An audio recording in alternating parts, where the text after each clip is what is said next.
அல்ஹம்துலில்லாஹி நஹ்மதுஹு வ நஸ்தஈனுஹு வ நஸ்தக்ஃபிருஹு வ நு'மினு பிஹி வ நதவக்கலு அலைஹி வ நஊது பில்லாஹி மின் ஷுரூரி அன்ஃபுஸினா வ மின் ஸய்யிஆத்தி அஅமாலினா மை யஹ்திஹில்லாஹு ஃபலா முதில்ல லஹு வ மை யுضللஹு ஃபலா ஹாதிய லஹு வ நஷ்ஹது அன் லா இலாஹ இல்லல்லாஹு வஹ்தஹு லா ஷரீக லஹு வ நஷ்ஹது அன்ன முஹம்மதன் அப்துஹு வ ரசூலுஹு ஸல்லல்லாஹு அலைஹி வஸல்லம்.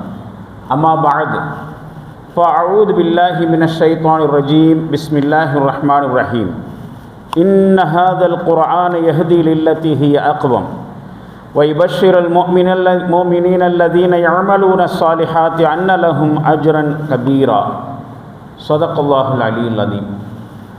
அகில உலகையும் படைத்து பரிபாலித்து ரட்சிக்கும் அல்லாஹுக்கே எல்லா புகழும் உரித்தானது.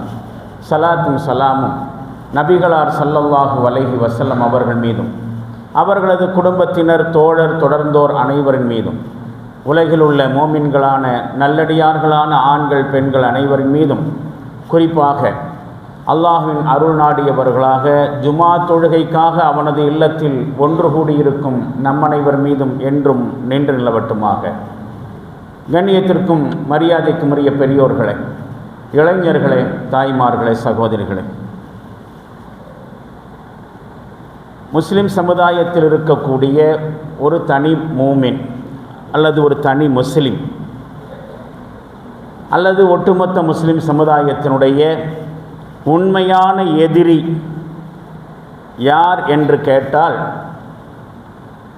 நம்முடைய நினைவுக்கு பலர் நினைவுக்கு வருவார்கள். தனிப்பட்ட முஸ்லீமாக இருந்தாலும் சரி அல்லது கூட்டான முஸ்லிம் சமுதாயத்தினுடைய எதிரியாக இருந்தாலும் சரி, யார் என்று கேட்டால் பலர் நினைவுக்கு வரலாம்.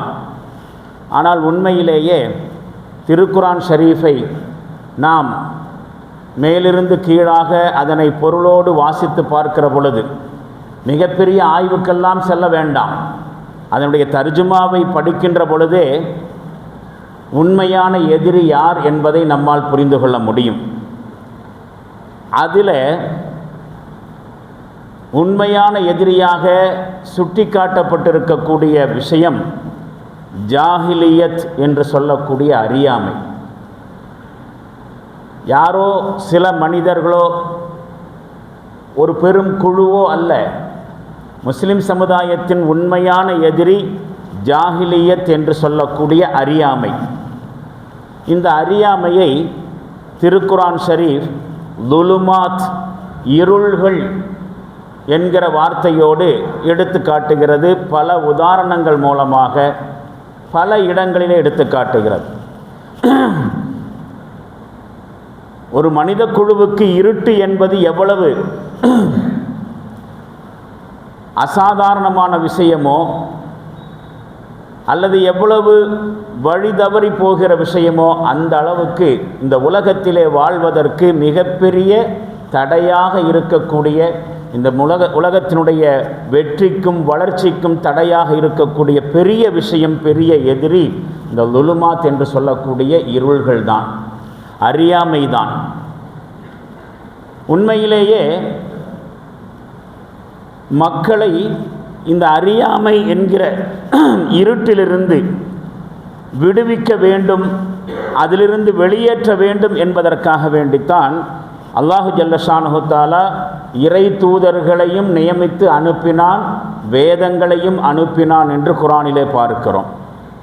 உதாரணமாக சூரத்தை இப்ராஹிம் என்கிற 14வது அத்தியாயத்தின் முதல் வசனம் அலிஃப் லாம் ரா என்று தொடங்கி கிதாபுன், இது இறை வேதம், அன்சல்நாஹு இலைக்க, நபியே இதனை உங்களிடத்திலே இறக்கி வைத்தோம். எதற்காக இறக்கி வைத்தோம்? லிதுஹ்ரிஜன் நாஸ மினல் லுலுமாத்தி இலன் நூர். இந்த குர்ஆனின் மூலமாக மக்களை இருளிலிருந்து வெளியேற்றி ஒளியின் பக்கம் நீங்கள் வழிநடத்தி செல்ல வேண்டும் என்பதற்காக. அறியாமை என்கிற இருட்டிலிருந்து மக்களை வெளியேற்றி ஒளியின் பக்கம் நீங்கள் வழிநடத்தி செல்ல வேண்டும் என்பதற்காகத்தான் வேதத்தை இறக்கினோம்.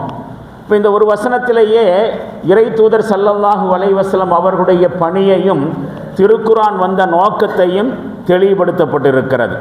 இறை தூதர்கள் நியமிக்கப்பட்டதும் வேதங்கள் அருளப்பட்டதும் மக்களை அறியாமை என்கிற இருட்டிலிருந்து வெளியே கொண்டு வந்து அறிவு என்கிற ஒளியின் பக்கம் வழிநடத்தி செல்ல வேண்டும் என்பதற்காக.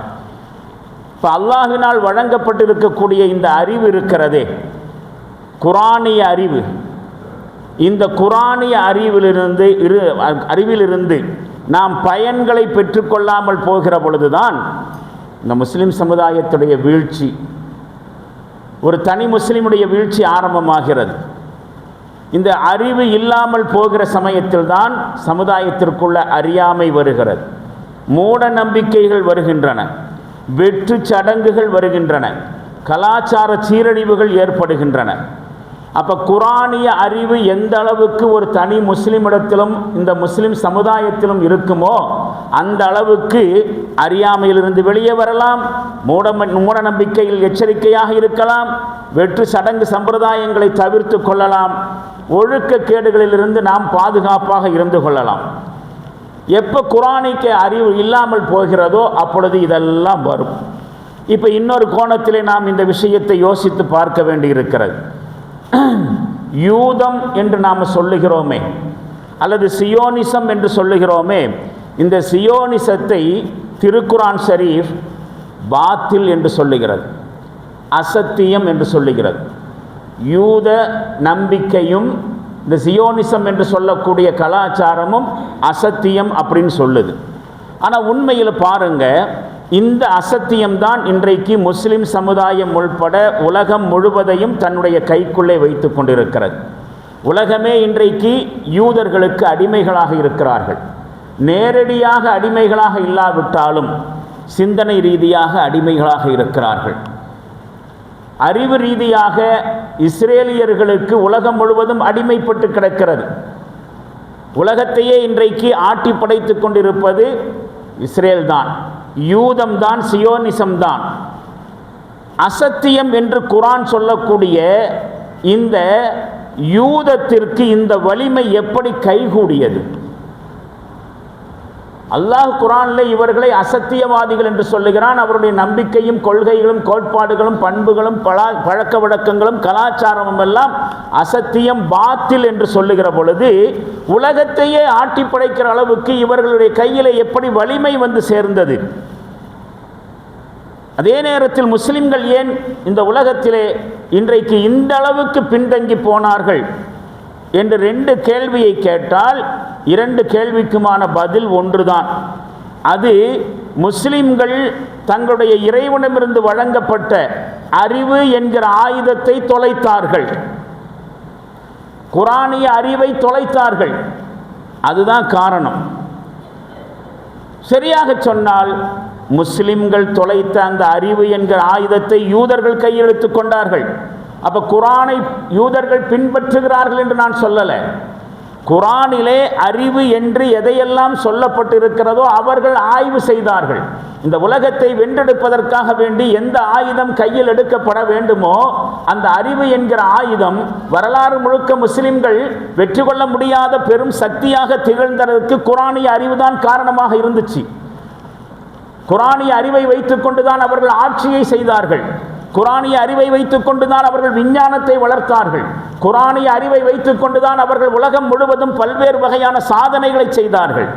அப்ப இந்த உலகத்தினுடைய வெற்றிக்கு அடிப்படை காரணமாக இருக்கக்கூடிய குரானிய அறிவு அல்லது சயின்ஸ் என்று சொல்லக்கூடிய அந்த விஷயத்தை யூதர்கள் கையில் எடுத்துக் கொண்டார்கள். முஸ்லிம்கள் அந்த அறிவை தொலைத்து விட்டார்கள். அது மட்டுமல்ல, முஸ்லிம்கள் மறுபடியும் அந்த அறிவு அப்படிங்கிற ஆயுதத்தை கையில் எடுத்துக்கொள்ளக்கூடாது என்பதற்காக வேண்டி இஸ்லாத்திற்கு எதிரான மாற்று கலாச்சாரத்தை, மாற்று பண்பாடுகளை, பழக்க வழக்கங்களை நம்முடைய கையிலே கொடுத்து விட்டார்கள். மறுபடியும் இந்த குரானிய அறிவின் பக்கம் அவர்கள் திரும்பிவிடக்கூடாது. வரலாற்றிலே நிரூபிக்கப்பட்டிருக்கக்கூடிய உண்மை, ஒரு காலத்திலே முஸ்லிம்கள் அசைக்க முடியாத சக்தியாக திகழ்ந்ததற்கு பின்னால், அது அரசியல் ரீதியாக இருக்கட்டும், பொருளாதார ரீதியாக இருக்கட்டும், சமூக ரீதியாக இருக்கட்டும், அறிவு ரீதியாக இருக்கட்டும், ஒரு தவிர்க்க முடியாத சக்தியாக முஸ்லிம்கள் திகழ்ந்ததற்கு பின்னால், அவர்கள் வெற்றி கொள்ள முடியாத மிகப்பெரிய சாம்ராஜ்யங்களை நிகழ்த்தியதற்கு பின்னால் இந்த குரானிய அறிவு இருக்கிறது என்பதை வரலாறு நிரூபித்திருக்கிறது. பல கிறிஸ்துவ யூத அறிஞர்கள் அதனை வாக்குமூலங்களாக கொடுத்திருக்கிறார்கள். இவ்வளவு காலம் நாம் முயற்சி செய்தும் ஏன் முஸ்லிம்களை வெற்றி கொள்ள முடியவில்லை என்கிற கேள்விக்கு வீரர்கள், கிறிஸ்துவ வீரர்கள், யூதர்கள் சொன்ன விஷயம், அவங்க கையில் குரான் இருந்தால் நாம் என்ன பண்ண முடியும்? அவர்கள் கையிலே குரான் வைத்துக் கொண்டிருக்கிற காலம் வரைக்கும், அப்படின்னா குரானிய அறிவை அவர்கள் பயன்படுத்தி கொண்டிருக்கக்கூடிய காலம் வரைக்கும் அவர்களை வெற்றி கொள்வது சாத்தியமில்லை என்று யூதர்களுடைய தளபதிகள் வாக்குமூலங்களை கொடுத்திருக்கிறார்கள். அப்போ ஒரு காலகட்டத்தில் முஸ்லிம்கள் இந்த உலகத்தை தங்களுடைய கையிலே வைத்துக் கொண்டதற்கு பின்னால் இருந்த மிகப்பெரிய காரணம் குரானிய அறிவு. எப்போ குரானிய அறிவை முஸ்லிம்கள் தொலைத்தார்களோ அப்பொழுது வீழ்ச்சி ஆரம்பமாச்சு. அப்போ இந்த குரானிய அறிவை மறுபடியும் இவங்க கையில் எடுத்துட்டா என்ன பண்ணுறது? அதற்காக வேண்டித்தான் இழிந்து போன, சீரழிந்து போன பல்வேறு வகையான கலாச்சாரங்களை முஸ்லிம் சமுதாயத்திற்குள்ளே திணித்தார்கள். நாமளும் என்ன செய்தோம்? குரானை அறிவை தொலைத்தது மட்டுமல்ல, குரானிய ஆயுதத்தை தொலைத்தது மட்டுமல்ல, அதுக்கு பதிலாக இந்த மாதிரியான கலாச்சாரங்களை நம்முடைய கையில் தந்த பொழுது அதனையும் நாம் மனப்பூர்வமாக கையில் வாங்கிக்கிட்டோம். நாம் இப்போ அனுபவித்துக் கொண்டிருக்கக்கூடிய அனைத்துமே யூதர்களுடையது. நாம் சாப்பிடுகிற உணவு பழக்க வழக்கம் யூதர்கள் அனுப்பி வைத்தது. உடுத்துகிற ஆடை கலாச்சாரம் யூதர்களுடையது. நாம் பார்த்து கொண்டிருக்கக்கூடிய தொலைக்காட்சி நிகழ்ச்சிகள் யூதர்களுடையது. நாம் பயன்படுத்தி கொண்டிருக்கக்கூடிய வாட்ஸ்அப், ஃபேஸ்புக் மாதிரியான சமூக ஊடகங்கள் வரைக்கும் அத்தனை அப்ளிகேஷன்களையும் யூதர்கள் தயாரித்தார்கள், யூதர்கள் பரவலாக்கினார்கள். இதனுடைய பயன்பாடு அதிகமாக இருப்பதும் முஸ்லிம்களுக்கு மத்தியில் தான். எல்லாமே யூதர்களிடமிருந்து நாம் வாங்கி கொண்டவை. சுருக்கமாக சொன்னால் நம்முடைய முழு வாழ்க்கையும் யூதமாக மாறிக்கொண்டிருக்கிறது என்று சொல்கிற அளவுக்கு, மிகப்பெரிய அளவுக்கு யூத கலாச்சாரம் நம்முடைய சமுதாயத்திலே ஊடுருவி இருக்கிறது. இதை குறித்து நபிகளார் ஸல்லல்லாஹு அலைஹி வஸல்லம் அவர்கள் எச்சரிக்கை செய்யாமல் இல்லை. அபூ சயீத் ரலியல்லாஹு அன்ஹு அவர்கள் சொல்வார்கள், லா தத்தபிஅன்ன சுனன மன் கபலக்கும் ஷிப்ரம் பிஷிப்ரின் வ திராஅம் பிதிராஇன். உங்களுக்கு முன்னர் இருந்தவர்களுடைய வழிமுறைகளை நீங்கள் அங்குலம் அங்குலமாக, முழம் முழமாக பின்பற்றுவீர்கள். அப்படியே பின்பற்றுவீர்கள். ஜானுக்கு ஜான், முழத்துக்கு முழம் உங்களுக்கு முன்னால் வாழ்ந்த சமுதாயத்தை நீங்கள் பின்பற்றுவீர்கள். எந்த அளவுக்கு நீங்கள் அவர்களை பின்பற்றுவீர்கள் என்று சொன்னால், ஹத்தா லவ் சலகு ஹுஜ்ர லப்பின் லசலக்துமூஹு. அவர்கள் ஒரு உடும்பு பொந்துக்குள்ளே நுழைந்தாலும் நீங்களும் அவர்களை பின்பற்றி அந்த பொந்துக்குள்ளே நுழைவீங்க. அவன் எதுக்கு நுழைஞ்சான், ஏன் நுழைஞ்சான், இப்படி நுழைகிறதுனால என்ன பிரயோஜனம் அல்லது என்ன பாதிப்பு ஏற்படும், எதை பற்றியும் நீங்கள் யோசிக்க மாட்டீர்கள். நபி ஸல்லல்லாஹு அலைஹி வஸல்லம் அவர்கள் ஒரு உருவகம் சொல்கிறார்கள். இல்லாமல் யூதர்கள் உடும்பு பொந்துக்குள்ள நுழைகிறதும் அதை ஃபாலோ பண்ணி முஸ்லிம்களும் பின்னாடி நுழைகிறதுங்கிறது அல்ல. இது ஒரு உருவகம். அவர்களை அப்படியே நீங்கள் பின்பற்றுவீர்கள், அச்சொட்டாக பின்பற்றுவீர்கள். கொஞ்சம் கூட முரணே இல்லாமல் அப்படியே அவர்களை முன்னோடிகளாக ஏற்றுக்கொண்டு வாழ்க்கையினுடைய மிகப்பெரிய அளவுக்கு வழிகாட்டிகளாக அவர்களை எடுத்துக்கொண்டு நீங்கள் அவர்களை பின்பற்றுவீர்கள் என்று சொல்வதற்கு நபி ஸல்லல்லாஹு அலைஹி வஸல்லம் அவர்கள் பயன்படுத்துகிற ஒரு உருவகம். அவர்கள் உடும்பு பொந்துக்குள்ள நுழைஞ்சாலும் ஏன் எதற்கு என்று யோசிக்காமல் நீங்களும் அவர்களுக்கு பின்னால் அந்த உடும்பு பொந்துக்குள்ள நுழைவீர்கள் என்று சொன்ன பொழுது நாங்கள் கேட்டோம், யார சொல்லலாம்? சஹாபாக்கள் சொல்கிறார்கள், யாரை சொல்கிறீர்கள் அல்லாஹ்வுடைய தூதர் அவர்களே? அல் யஹூத வன் நஸாரா. உங்களுக்கு முன்னால் வாழ்ந்தவர்களை பின்பற்றுவீர்கள் என்று சொல்கிறீர்களே, யூதர்களையும் கிறிஸ்துவர்களையுமா சொல்கிறீர்கள் என்று கேட்டபொழுது நபி ஸல்லல்லாஹு அலைஹி வஸல்லம் அவர்கள் சொன்னார்கள், ஃபமன், வேற யாரை பற்றி சொல்றேன்? இப்போ உங்களுக்கு முன்னால் வேதம் வழங்கப்பட்ட யூத கிறிஸ்துவர்களை நீங்கள் ஜானுக்கு ஜான், அடிக்கு அடி, முடத்துக்கு முடம் நீங்கள் அவர்களை அப்படியே பின்பற்றுவீர்கள். அப்போ இன்றைக்கு முஸ்லிம் சமுதாயத்திற்கு மத்தியிலே வெகு வேகமாக அந்த இஸ்லாமிக் கல்ச்சர் என்று சொல்லக்கூடிய இஸ்லாமிய பண்பாடுகள் கொஞ்சம் கொஞ்சமாக விலகி அந்த இடத்திலே யூத கலாச்சாரம், யூத பழக்க வழக்கம் ஊடுருவி கொண்டிருக்கிறது. இதை நபி ஸல்லல்லாஹு அலைஹி வஸல்லம் அவர்கள் எச்சரிக்கை செய்திருக்கிறார்கள். ஆனால் உண்மையிலேயே எந்த அளவுக்கு இந்த யூதர்கள் கிறிஸ்துவர்களுடைய பண்பாடுகளையும் பழக்க வழக்கங்களையும் நாம் புறக்கணிக்க வேண்டும் என்பதை குறித்தும் ஹதீஸ்களிலே பார்க்க முடிகிறது. அது ஒரு முக்கியமான ஹதீஸ். அனஸ் ரலியல்லாஹு அன்ஹு அவர்கள் அறிவிக்கக்கூடிய அந்த செய்தி நாம் பார்க்கிறோம். ஒரு தடவை தொழுகைக்காக மக்கள் பள்ளிவாசலை நோக்கி வரவழைப்பதற்கு என்ன வழிமுறையை கையாளலாம் என்கிற ஆலோசனை நடைபெற்று கொண்டிருந்தது. இஸ்லாமிய வரலாற்றுடைய ஆரம்ப காலகட்டத்திலே தொழுகை கடமையாக்கப்பட்ட புதிதில் பள்ளிவாசலுக்கு மக்களை வரவழைக்கிறதுக்கு என்ன ஐடியாவை ஃபாலோ பண்ணலாம் என்கிற ஆலோசனை. இப்போ நபித்தோழர்களில் சிலர்கள் சொல்வார்கள் ஜக்கருன் நாரவன் நாக்கூஸ், நெருப்பை எரிய விடலாம், உயரமான இடத்திலே நெருப்பை எரிய விடலாம். ஒவ்வொரு வக்துக்கும் நெருப்பை எரிய விடுகிற பொழுது கொழுந்து விட்டு எரியக்கூடிய அந்த நெருப்பை பார்த்து மக்கள் தொழுகைக்கு அழைப்பதாக எண்ணி வந்து விடுவார்கள். அல்லது மணியடிக்கலாம், பள்ளிவாசலுக்கு மேலே ஒரு கோபுரத்தை ஏற்படுத்தி தொழுகை டைம் ஆகிற பொழுது மணி அடிக்கலாம் என்கிற ஆலோசனை சொல்கிறார்கள். அப்படி ஆலோசனை சொல்கிற பொழுதே வேறு சில சஹாபாக்கள் சொல்வார்கள் ஃபதக்கருல் யஹூத வன் நஸாரா, இல்லை, அப்படி நெருப்பை எரிய விடுவதும் மணி அடிப்பதும் யூத கிறிஸ்தவர்களுடைய வழிபாட்டு தலங்களுக்கு அவர்களை வரவழைப்பதற்காக கடைபிடிக்கக்கூடிய வழிமுறை. அதை எப்படி நாம் ஃபாலோ பண்ண முடியும்? அவங்களுடைய வழிபாட்டுக்கு, அவங்களுடைய ஆலயங்களுக்கு யூதர்களும் கிறிஸ்தவர்களும் வர வைக்கிறதுக்கு இந்த ஐடியாவை தான் நடைமுறைப்படுத்திட்டு இருக்கிறாங்க. ஒன்று நெருப்பை எரிய விடுவாங்க யூதர்களுடைய ஆலயங்களில், கிறிஸ்தவருடைய ஆலயங்களில் மணி அடிப்பாங்க. அது அவர்களுடைய வழிமுறையாயிற்று என்று சொன்ன பொழுகிறது தான் பிலாலுன் ஐ யஷ்ஃபஅல் அதான், அதற்கு பிறகுதான் தொழுகைக்கான அதான் என்று சொல்லப்படக்கூடிய அழைப்பை, அதனுடைய வாசகங்களை இரண்டு முறை உரத்த குரலிலே சொல்வதற்கும் இகாமத் என்று சொல்லக்கூடிய தொழுகையை நிலைநிறுத்துவதற்கான வாசகத்தில் அதனுடைய வாசகத்தை ஒவ்வொரு தடவை மட்டும் சொல்வதற்கு கட்டளையிடப்பட்டது பிலால் ரலியல்லாஹு அன்ஹு அவர்களுக்கு. இங்கே விஷயம் என்ன தெரியுமா? வழிபாட்டு முறையில் கூட யூதர்களை பின்பற்றக்கூடாது. நீங்கள் செய்யக்கூடிய செயல் ஏதோ ஒரு என்டர்டைன்மெண்ட் அல்ல, அல்லது தனிப்பட்ட ஒரு விழாவாக இல்லை.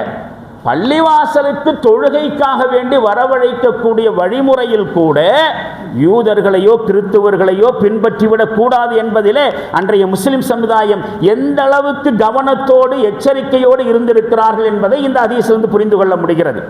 இதை குறித்து திருக்குரான் ஷரீஃபிலே 5வது அத்தியாயத்தின் 51வது வசனம் எந்த அளவுக்கு சொல்லுகிறது பாருங்கள். யா அய்யுஹல்லதீன ஆமனு, இறை நம்பிக்கை கொண்டிருக்கக்கூடியவர்களே, லா தத்தஹிதுல் யஹூத வன் நஸாரா அவுலியா, யூதர்களையும் கிறிஸ்தவர்களையும் உற்ற நண்பர்களாக நீங்கள் எடுத்துக்கொண்டு விடாதீர்கள். பாதுகும் அவுலியா பாது, இந்த யூதர்களும் கிறிஸ்தவர்களும் என்னதான் வெளிப்படையாக மோதிக்கொள்வதைப் போல தோன்றினாலும் யூதர்களும் கிறிஸ்தவர்களும் ஒருவருக்கொருவர் உற்ற தோழர்கள்.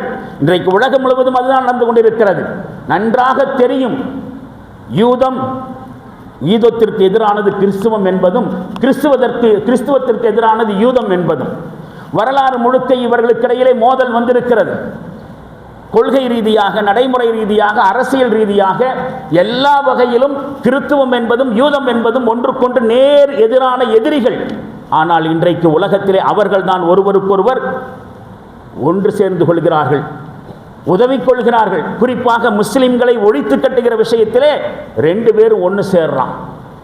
அதைத்தான் அல்லாஹ் சொல்லுகிறான், நீங்கள் கிறிஸ்துவர்களையும் யூதர்களையும் உற்ற நண்பர்களாக எடுத்துக்கொள்ளாதீர்கள். பாதுகும் அவுலியா பால், அவர்கள் ஒருவருக்கொருவர் உற்ற தோழர்களாக இருக்கிறார்கள். ஒமையத்தவல்லகும், யார் யூத கிறிஸ்துவர்களை தலைவர்களாக நண்பர்களாக ஆக்கிக் கொள்கிறார்களோ ஃபஇன்னஹு மின்ஹும், அவர்களை சார்ந்தவர்கள் தான்.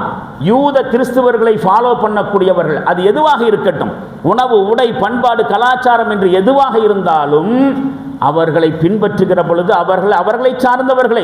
இன்னல்லாஹ லா யஹ்தில் கௌமல் ஸாலிமீன், இப்படிப்பட்ட கொடுமைக்காரர்களுக்கு அல்லாஹ் நேர்வழி காட்ட மாட்டான் என்று குர்ஆன் எச்சரிக்கை செய்கிறது. இன்னொரு செய்தியை கவனியுங்கள். ஜாபிர் ரலியல்லாஹு அன்ஹு அவர்கள் இருக்கிறார்கள்.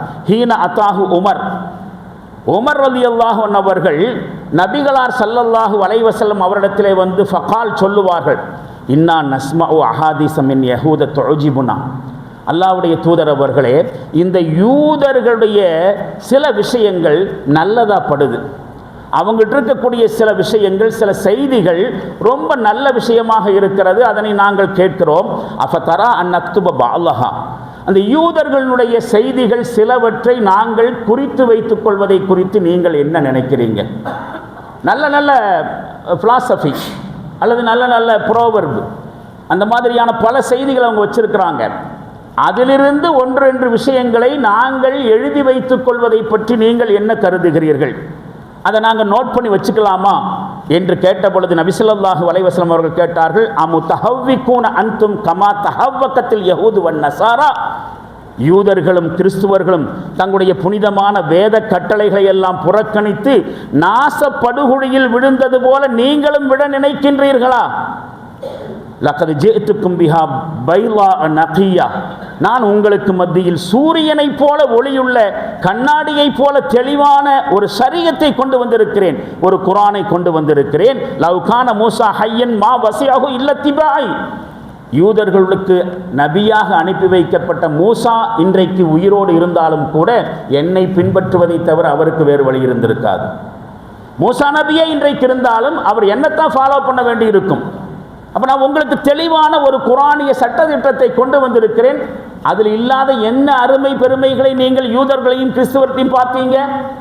நபி ஸல்லல்லாஹு அலைஹி வஸல்லம் முகம் சிவக்க கோபப்பட்டார் என்று பார்க்க முடிகிறது. அப்போ யூதர்களுடைய எந்த விஷயமும் எடுத்துக்கொள்ளப்படத்தக்கது அல்ல.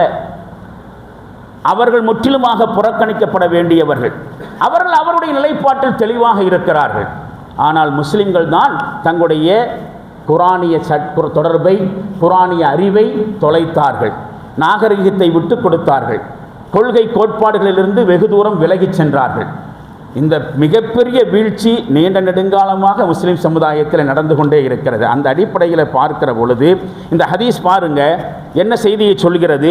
இந்த ஹதீஸில் இருந்து ரெண்டு விஷயங்களை நாம் புரிஞ்சுக்க முடியுது. ஒன்று, உமர் ரலியல்லாஹு அன்ஹு அவர்கள் அறிவை கற்றுக்கொள்வதற்காக எடுத்த ஆர்வம். உமர் ரலியல்லாஹு அன்ஹு என்ன செய்கிறாங்க? மிகப்பெரிய அறிவாளி தான்.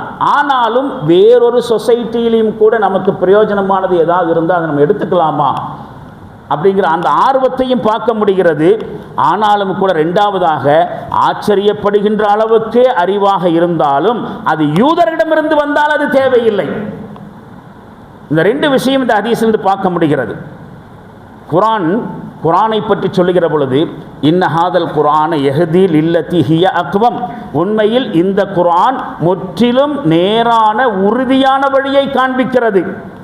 அதே மாதிரி வயுபஷர் மோமினின் அல்லதீன யாமலூன ஸாலிஹாத், இறை நம்பிக்கை கொண்டு நற்செயல்களை செய்யக்கூடியவர்களுக்கு அது வாழ்த்து சொல்லுகிறது. அன்னலஹும் அஜரன் கபீரா, மகத்தான கூலி இவர்களுக்கு இருக்கிறது என்று வாழ்த்து சொல்லுகிறது. அப்போ குர்ஆனிய நாலேஜ் தான் முஸ்லிம்களுடைய வளர்ச்சிக்கும் வெற்றிக்கும் முன்னேற்றத்துக்குமான ஒரே ஆயுதம், ஒரே கடமை. ஆனால் இந்த குர்ஆனிய நாலேஜ் என்கிற விஷயத்தில் முஸ்லீம் சமுதாயம் ரொம்ப பின்தங்கி இருக்குது. ஒட்டுமொத்தமாக இன்றைக்கு முஸ்லீம் சமுதாயத்தை இந்த விஷயத்தில் ரெண்டு வகையாக பிரிச்சிடலாம்.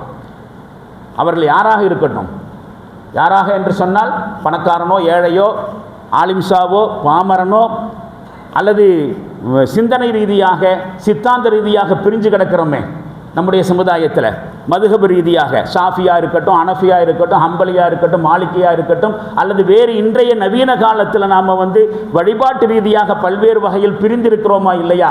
இந்த மாதிரி முஸ்லிம் சமுதாயத்தில் எத்தனை பிரிவுகள் இருக்கின்றனவோ அத்துணை பேர்களையும் ஒரு ரெண்டு பிரிவாக பிரிக்கலாம். இந்த விஷயத்தில், இந்த குர்ஆனிய நாலேஜ் விஷயத்தில் ரெண்டு பிரிவு. ஒன்று, குர்ஆனிய நாலேஜே இல்லாதவர்கள் எல்லா பிரிவில் இருக்கிறாங்க. எந்த மதுஹபை பின்பற்றக்கூடியவர்களையும் குர்ஆன் ஓத தெரியாதவர்கள் இருக்கிறார்கள். குர்ஆனிய தொடர்பு, குர்ஆனிக் நாலேஜ் இல்லாதவர்களாக ஒரு பிரிவினர்கள். இன்னொரு பிரிவு யார் பார்த்தா குர்ஆனிக் நாலேஜ் இருந்தாலும் அதை பயன்படுத்தாதவர்கள். ஒட்டுமொத்த முஸ்லிம் சமுதாயத்தையும் இந்த வகையில் ரெண்டா பிரிச்சிடலாம். அவர்கள் எந்த பிரிவை சார்ந்தவர்களாக இருந்தாலும் சரி, நாம் இதிலிருந்து மீள்வது எப்படி? குர்ஆனும் ஹதீஸும் நமக்கு சொல்லித் தருகிற விஷயம், குர்ஆனிய அறிவு தான் இந்த உலகத்தினுடைய வெற்றிக்கான உங்களுடைய ஒரே ஆயுதம். இப்போ நாம் இதே அடிப்படையில் வேறொரு கோணத்தில் நாம் நம்மை பற்றி யோசித்து பார்க்க வேண்டியிருக்கிறது. என்ன அப்படின்னு கேட்டால், நாம் உசுரோடு இருந்துகிட்ருக்கிறோம், ஆனால் வாழ்ந்துட்டுருக்கிறோமோன்னு கேட்டால் இது என்ன வேடிக்கையான கேள்வி என்று நாம் திருப்பி கேட்போம். நாம் உயிரோடு இருக்கிறோம், வாழ்ந்துட்டுருக்கிறோமோன்னு கேட்டால் இப்போ ரெண்டுக்கு என்ன வித்தியாசம்? இது என்ன அபத்தமான கேள்வியாக இருக்குது என்று நினைக்கலாம். ஆனால் உண்மையிலே உயிரோடு இருப்பதற்கும் வாழ்ந்து கொண்டிருப்பதற்கும் வேறுபாடு இருக்கிறது, நிச்சயமான வேறுபாடு இருக்கிறது. உயிரோடு இருக்கிறதுங்கிறது வேற, வாழ்கிறதுங்கிறது வேற. நான் ஒரு தடவை உங்களிடத்திலே சொல்லியிருக்கிறேன், கோமாவில் இருப்பவரும் உயிரோடு தான் இருக்கிறார், ஆனால் வாழ்ந்துட்டு இருக்கிறாரா? இல்லை. வாழ்க்கையினுடைய எந்த ஈடுபாடும் அவரால் செய்ய முடியாது, எந்த துறையிலும் அவரால் ஈடுபட முடியாது. கடைசி வரைக்கும் கோமாவில் இருக்கக்கூடியவர் பெட்டில் கிடப்பார், உயிரோடு தான் இருக்கிறார். ஆனால் அவர் வாழ்ந்து கொண்டு இருக்கவில்லை. அதே மாதிரி தான் உயிரோடு இருக்கிறதுங்கிறது வேற, வாழ்வது என்பது வேற. நம்மிலே ஒவ்வொருவரும் வாழ்ந்து கொண்டிருப்பதாகத்தான் சொல்லிக் கொண்டிருக்கிறோம். சரி, வாழ்வதாகவே இருந்தாலும் என்ன மாதிரியான வாழ்க்கையை வாழ்ந்து கொண்டிருக்கிறோம்? ரொம்ப முக்கியமான கேள்வி. இந்த கேள்விக்கும் இந்த கேள்விக்கான பதிலுக்கும் அடுத்து வரக்கூடிய ரமலானுக்கும் ஒரு நெருங்கிய தொடர்பு இருக்கிறது. அடுத்து வர இருக்கிற ரமலானுக்கும் ஒரு நெருங்கிய தொடர்பு. வாழ்க்கை எத்தனையோ வகையான வாழ்க்கைகள் இருக்கின்றன. அதில் நாம் வாழ்ந்து கொண்டிருப்பது எந்த மாதிரியான வாழ்க்கை? ஒரு சின்ன பட்டியல் போடலாம். அமைதியான வாழ்க்கை உண்டு. நம்மள சில பேர்கள் அமைதியாக வாழ்ந்துட்டுருக்கிறாங்க. சில பேர் நிம்மதியான வாழ்க்கை வாழ்ந்து கொண்டிருக்கிறோம். இன்னும் சில பேர் பயனுள்ள வாழ்க்கை வாழ்ந்துட்டுருக்கிறாங்க. இன்னும் சில பேர் அர்த்தமுள்ள வாழ்க்கை, இன்னும் சில பேர் வசதியான வாழ்க்கை, இன்னும் சில பேர் ஆரோக்கியமான வாழ்க்கை. ஆனால் இது எல்லாம் சேர்ந்து வாழ்கிறவங்க யாராவது உண்டா? இல்லை. சிலர்கள் ஆரோக்கியமாக இருக்கிறார்கள், ஆனாலும் அவருடைய வாழ்க்கையில் நிம்மதி இல்லை. சில பேர் வசதியாக இருக்கிறார்கள், ஆனால் அவருடைய வாழ்க்கையில் ஆரோக்கியம் இல்லை. ஒன்று இருந்தால் இன்னொன்று இல்லைங்கிற மாதிரி தான் பல வாழ்க்கை இருக்கிறது. இதில் 1-2 பற்றி மட்டும் நாம் யோசனை செஞ்சு பார்த்தோம் என்று சொன்னால் நமக்கு தேவையானது எது அப்படிங்கிறத புரிஞ்சுக்கலாம். எப்படி புரிஞ்சுக்கலாம்? பணம் இருந்தால் வசதியான வாழ்க்கை வந்துடும். நல்லா கவனிக்கணும். பணம் இருந்தால் வசதியான வாழ்க்கை வந்துடும். ஆனால் பணத்தை கொடுத்து நிம்மதியை, அமைதியை, ஆரோக்கியத்தை விலைக்கு வாங்க முடியாது. ஆனால் அதே பணத்தை கொடுத்து நம்முடைய வாழ்க்கையை அமைதியான வாழ்க்கையாக, நிம்மதியான வாழ்க்கையாக, பயனுள்ள வாழ்க்கையாக, அர்த்தமுள்ள வாழ்க்கையாக மாற்றிக்கொள்ள முடியும். அது எப்படி தெரியுமா? ஒரு தர்ஜுமா குரானை வாங்கி வச்சு படிக்கிறது. சின்ன ஒரு செலவு. குரானிலே நம்ம படைச்ச ரப்பு நம்மள்கிட்ட என்ன பேசுகிறான், நம்மிடமிருந்து எதனை எதிர்பார்க்கிறான் என்பதை தெரிந்து கொள்வதற்கு வாழ்க்கையில் ஒரு சில நாட்களையாவது நமக்கென்று வழங்கப்பட்டிருக்கக்கூடிய ஆயுளில் கொஞ்ச நாளையாவது இந்த குரானை வாசிக்கிறதுக்கு செலவு செய்யலாம். படைச்ச ரப்பு நம்மள்கிட்ட என்ன சொல்ல வர்றான் என்பதை தெரிந்து கொள்வதற்காக வேண்டி. அப்படி தெரிந்து கொள்கிற பொழுது நம்மை அறியாமல் நாம் சில உண்மைகளை புரிஞ்சுக்குவோம். நம்மை அறியாமல் சில உத்திகள் நமக்கு கிடைக்கும். நம்மை அறியாமல் நம்மிடமிருந்து பல்வேறு வகையான தீய பழக்க வழக்கங்கள், தவறுகள் விலகி போகும். நம்மை அறியாமல் நல்ல பண்புகள் நம்முடைய வாழ்க்கையில் வந்து சேரும். அப்படி வந்து சேருகிற பொழுது நாம் நிம்மதியான ஒரு அமைதியான வாழ்க்கையை, வெற்றியான வாழ்க்கை வாழ முடியும். அப்போ மனுஷன் உயிர் வாழ்கிறதுக்கு சுவாசிக்கணும். எல்லாருக்கும் தெரிஞ்ச விஷயந்தான். உசுரோடு இருக்கிறதுக்கு சுவாசிப்பு போதும், ஆனால் வாழ்வதற்கு வாசிப்பு அவசியம். வேறு வார்த்தையில் சொன்னால் மனிதன் வாழ சுவாசிப்பு அவசியம், ஆனால் மனிதனாய் வாழ வாசிப்பு அவசியம். ரொம்ப முக்கியமான விஷயம். முஸ்லிம் சமுதாயத்தினுடைய வளர்ச்சியும் மேம்பாடும் அதனுடைய முன்னேற்றமும் வெறும் காசு பணத்தினால் மட்டும் வந்துடாது. அதற்கான ஒரே வழி இந்த சமுதாயத்திற்கு கல்வியை கொடுக்கணும். இந்த சமுதாயத்தை ஒரு நாலேஜ் பேஸ்டு சொசைட்டி என்கிற அடிப்படையில், அறிவை அடிப்படையாக கொண்ட ஒரு சமுதாயமாக மாற்றி அமைக்க வேண்டிய பொறுப்பு நம்மள எல்லாருக்குமே இருக்குது. அன்புக்குரியவர்களே, ஒரு செய்தியை சொல்லி நாம் இந்த உரையை நிறைவுக்கு கொண்டு வரலாம். குரானிய அறிவுங்கிறது ஒரு மிகப்பெரிய பொக்கிஷம், ஒரு நியாமத். ஆனால் அந்த அறிவை நாம் ஒன்று தெரிஞ்சுக்காமலேயே இருக்கிறதுன்னு ஒன்று சொன்னேன், தெரிஞ்சும் அதை பயன்படுத்தாமல் இருக்கிறதுங்கிறது ரெண்டாவதுன்னு சொன்னேன். ரெண்டுமே மிகப்பெரிய ஆபத்தான விஷயம். இதை குறித்து ஒரு மனிதனை உதாரணம் காட்டி அல்லாஹ் சொல்லக்கூடிய ஒரு செய்தி உண்டு. அது என்ன தெரியுமா? வத்துலு அலைஹிம் நப அல்லதி ஆத்தைனாஹு ஆயாத்தினா. நாம் நம்முடைய வசனங்களுடைய நாலேஜை ஒரு மனிதனுக்கு நாம் கொடுத்தோம். நம்முடைய வசனங்களுடைய நாலேஜ்னா என்னது? Kronig knowledge. குரானிய அறிவை ஒரு மனிதனுக்கு நாம் வழங்கினோம். அவனை குறித்து இந்த மக்களுக்கு எடுத்து சொல்லுங்கள் நபியே என்று சொல்லிவிட்டு ஃபன்சலக மின்ஹா. அப்படி அறிவை கொடுத்தும் கூட அவன் அதிலிருந்து என்ன செஞ்சான்? நழுவிட்டு போனான். அப்படின்னா என்ன அர்த்தம்? நாலேஜ் கிடைக்காம இருக்கிறது, நாலேஜ் தேடாமல் இருக்கிறது வேறு. நாலேஜ் கிடைச்சும் அதை யூஸ் பண்ணாதவனை பற்றி தான் இங்கே சொல்லப்படுகிறது. நாம் நம்முடைய வேதத்தின் அறிவை நாம் வழங்கி இருந்தும் அதனை பயன்படுத்தாமல் அதை விட்டு நழுவி ஓடுகிறான். அப்படி அவன் நழுவி ஓடுகிற பொழுது என்ன விளைவு ஏற்பட்டுச்சு? ஃபஅத்பஅஹு ஷைத்தானு ஃபகான மினல் காவீன். அவனைத்தான் ஷைத்தான் பின்னாடியே ஃபாலோ பண்ணிட்டு கப்புன்னு பிடிச்சிக்கிட்டான். வழிகட்டவர்கள் ஒருவனாக அவன் ஆகிவிட்டான்.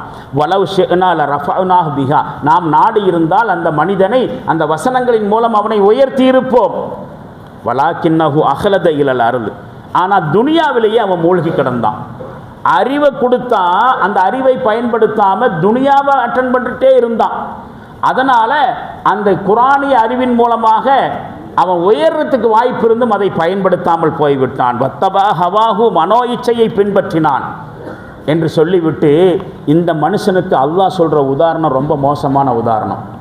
ரொம்ப மோசமான உதாரணம். நல்லா கவனிங்க. குரானிய அறிவு கொடுக்கப்பட்டிருக்கிறது.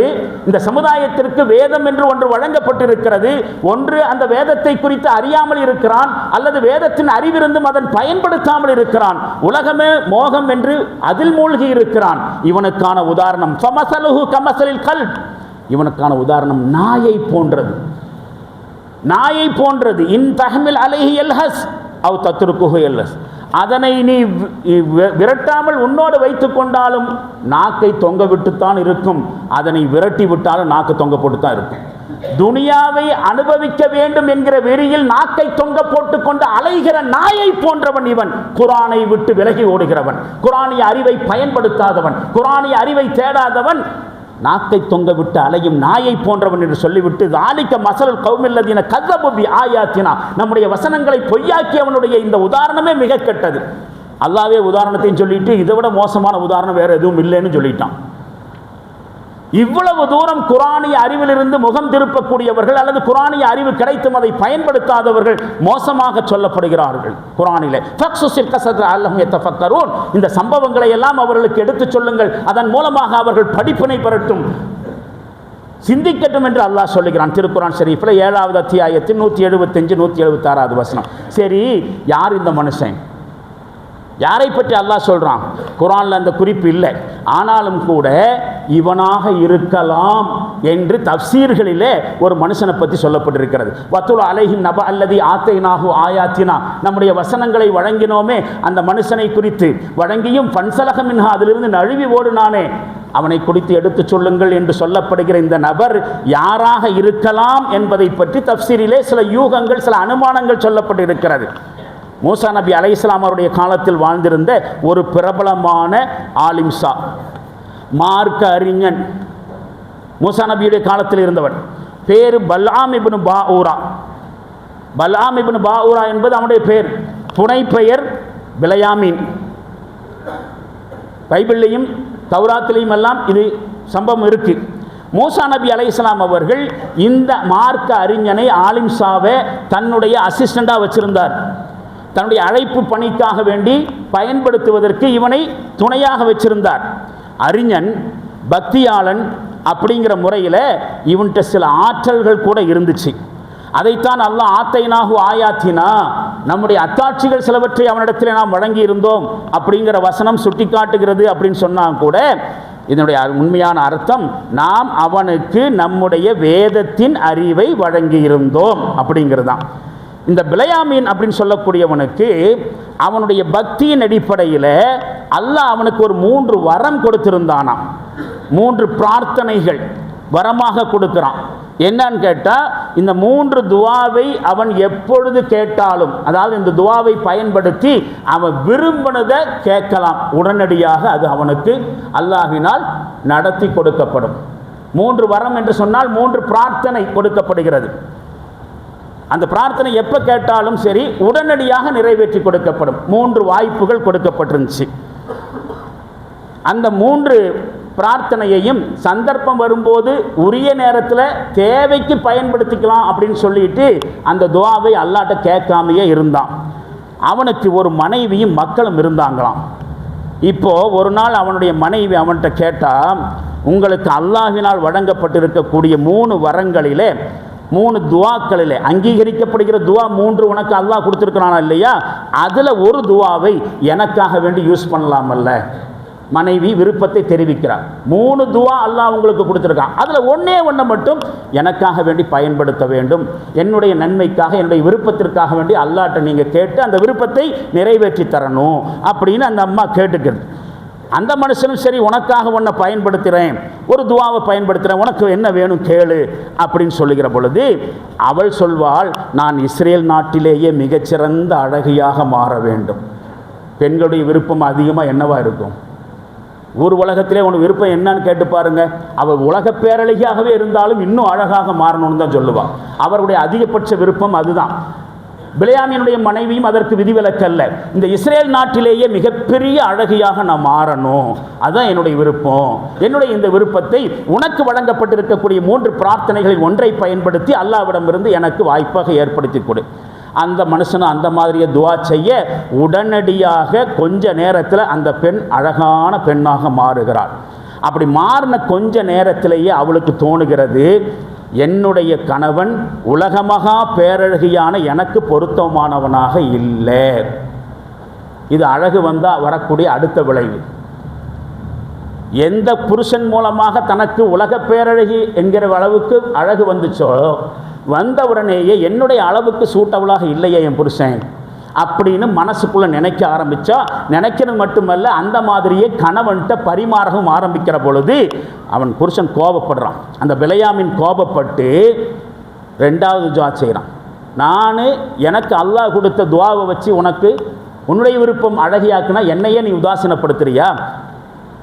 நாயா போவாயாக, அல்லாஹ்வே என் பொண்டாட்டியை நாயாக மாற்றி விடு என்று சொன்ன உடனேயே 2வது துவாவை யூஸ் பண்ணி அந்த பெண்ணை நாயாக மாற்றிட்டான் அல்லாஹ்வுடைய அந்த இதில். இப்படி நாயாக மாறின பிறகு பிரச்சனை அந்த ஆளுக்கும் இல்லை, நாயாக மாற்றின பொம்பளைக்கும் இல்லை. பிரச்சனை எங்கே வருது? இந்த 2 பேருக்கும் பிறந்த மக்களுக்கு வருது.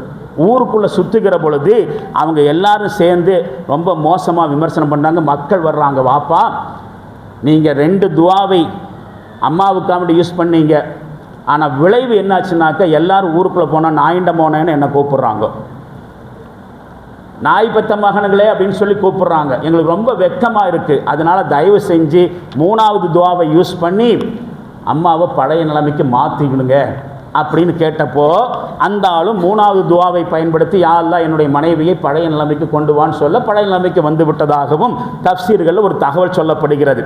இந்த மனுஷன்தானா வேற யாரா அப்படிங்கிறத ஒரு பக்கம் இருக்கட்டும். விஷயம் என்னவென்று கேட்டால், ஒரு அல்லாஹ்விடமிருந்து ஒரு நியாமத்து கிடைக்கிற பொழுது அந்த நியாமத்தை உரிய முறையில் பயன்படுத்தினால், பயன்படுத்த வேண்டிய முறையில் பயன்படுத்தினால் அதற்கே உரிய விளைவுகளை நாம் இந்த உலகத்தில் அனுபவிக்கலாம்.